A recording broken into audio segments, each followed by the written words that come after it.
Well, hello YouTube. This is Broke Boys Manifesto, and today we're going to be comparing the Glock 43X versus the Shadow System Elite cr920. The only reason why I'm comparing these is because I have them both, and I've been carrying this for about 3 months. I just got this, and I'm debating carrying it. I'll probably end up carrying this, depending on if I like it more or not. I'll probably, swap them out because they're both badass guns, but these are both really popular. This one's, taking off right now like crazy, but this, over the last few years has been awesome. People get the Shield Arms Glock magazines, and it holds 15+1, which makes it pretty crazy for how small it is. Super comfortable gun, just because of that extended grip. Just really comfy little package. Yeah, I'm gonna talk about them just a little bit, and then we'll do some shooting, and I'll let you guys know what I think. I've shot, I don't know, a couple hundred rounds through this, and I love it, but this I shot maybe 30 rounds through so far, and there's Shadow Systems recommends a 200 round break-in period. I haven't had any jams or malfunctions, but hopefully we don't see any today. So I'll talk about what I got on these. They're not really comparable because I got a red dot here. I don't have a cut on this. I wish I did. I'd put a red dot on it for sure. I like red dots because I can shoot further distances more accurately, I would say. It's kind of hard when you get past 100 yards, which it's a concealed carry gun, so I don't know why the hell you'd shoot past 100 yards, but I do. So with iron sights, it seems like when you're that far out, you'll end up blocking the target you're looking at with your sights and then kind of hoping it hits it. With a red dot, you just put that red dot in the center of whatever you're looking at and pull the trigger. So I definitely recommend trying a red dot if you've never had one. But I'm gonna talk about what I got going on here. I have a Streamlight. What is that? It's a TLR7 sub. I don't know, it's about $130 light. It's got 500 lumens, little tactile button here. You can either hold it and it'll shut off, or you can click it, it'll turn right on. And then I got a Holosun 407K. You can get a 507K, which gives you different reticles, but to me, it's just not worth another $100 to get a couple different reticles. I like a circle dot anyways. I don't care for all the other BS, so not a big deal. This is the Elite. So you get this cut here and you get front slide serrations. You can get the Combat model, which is quite a bit cheaper. I would recommend getting that one.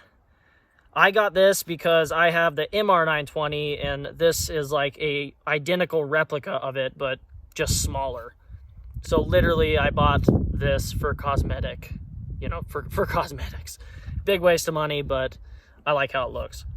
So with these, you get the front side serrations, you get that cut there. You get, a red dot cut. It comes with beautiful tritium night sights, and they co-witness through your red dot if your red dot dies, which is badass. Just so you know, these are clear. I cleared them long before this video because I've already made about 10 videos and deleted all of them. So when I bought this, I was kind of depressed because they're supposed to come with a 13+ run magazine, which, one in there, 13, and then it's supposed to come with a 10 round magazine, but I got some California bullshit and I didn't realize it. So I have two 10 round magazines. And that's why I'm not going to use a Shield Arms today through this, because that's a 10 round magazine. That's what these usually come with. And then you can go buy a Shield. I think it's Shield Arms makes a 15 round magazine for that, which is badass, but I don't have one. So yeah, that's pretty much all there is about the cr920. I mean, it's really comfy. I can't quite get my pinky on there. I got small hands. I mean, if you had even smaller hands, I can get my pinky somewhat on this. I mean, it's hard, but if you had that 13+1, I'm sure it'd be really comfy, but I do not. All right, so going to the Glock. I put these tritium night sights on there. These are made by Glock. They're MH3s. They glow front and back, which is pretty sweet. They have a white, white outline and then green centers, which they're really nice in the dark. But I had to put those on. I have no idea who did the Cerakote. I'm pretty sure it's the Damascus Cerakote. It has nothing to do with what we're doing today, so who really cares? But you got good texturing. I got a TLR6 on here, which is only 100 lumen light, which is quite a difference from this, which is a 500 lumen light. You can tell, I don't know if you can see that, but it's way different. Not very good. Of course, you got a way bigger grip, which makes these just super comfy. You might get a little bit more of an imprint though when you're concealing because of that grip.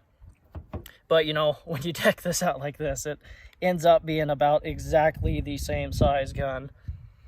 So I don't think we're gonna make much difference there. Yeah, I don't think there's much more to say about this guy. It's a really comfy gun. Oh, triggers. Let's get to the triggers. So, of all the Glocks I've owned, because everyone shits on Glock triggers, I don't really mind their triggers that much, but I would say of all of them, this is the worst trigger I've ever had in a Glock. And I built P80s, like multiple P80s, and their triggers were nicer than, I don't know why. The 43X is just a terrible trigger. It's got a good wall, but to me it's stiff.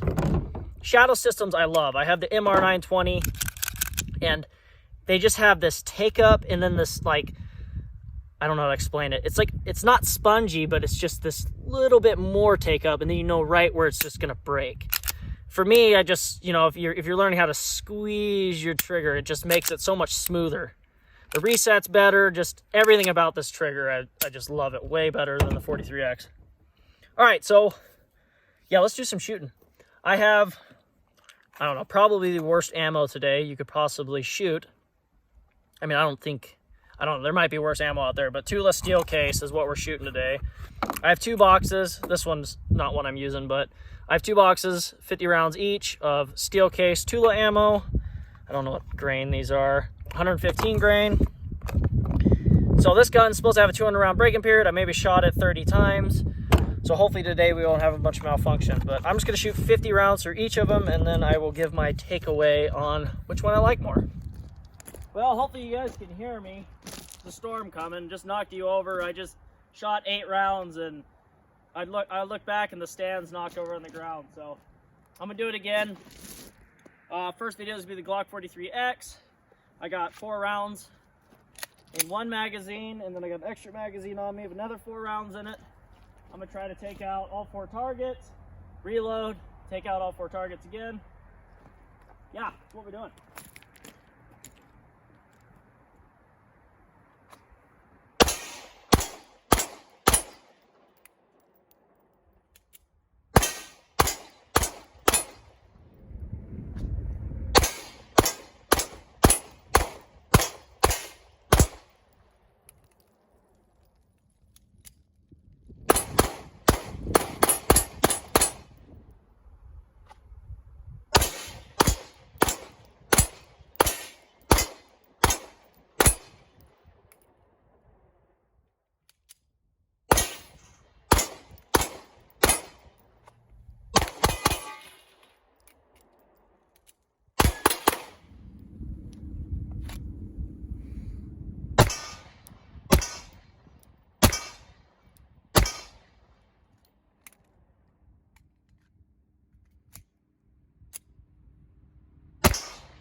We're gonna move on to the cr920. Do the same shit. You're shaking because there's a storm brewing. Hopefully you can focus on this.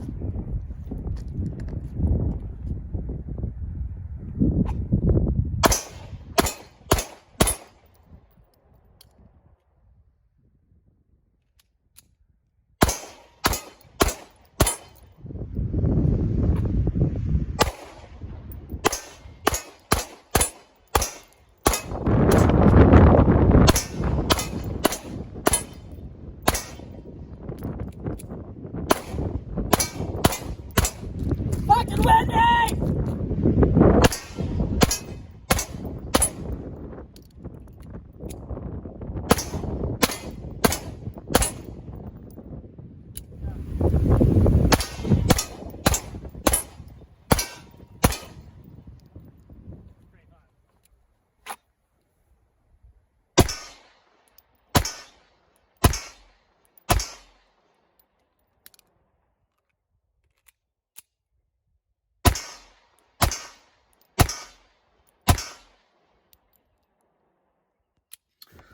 Well, my final conclusion is if you have, I don't know, $1,700, buy them both.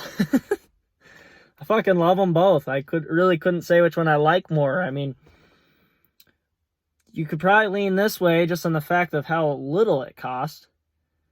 I mean, you could probably get one of these on Palmetto, you know, without the TLR6, without the tritium night sights. You get them for like $550, maybe cheaper. Order them in, go buy yourself one. It's a kick-ass, awesome gun, super comfy. This is definitely going to be more comfy, I think, for bigger hand people. All around, just probably comfier for them. When I felt this gun's why I got it, because I've always, you know, all my other concealed guns, I had, you know, the XDSs and stuff like that, and they're comfy, but they ain't Glock 43X comfy. This grip is fucking comfy. It's hard to compare this grip to something. But you do have a huge mag well, you know, for concealability. But if you're a bigger guy, I would go with the 43X.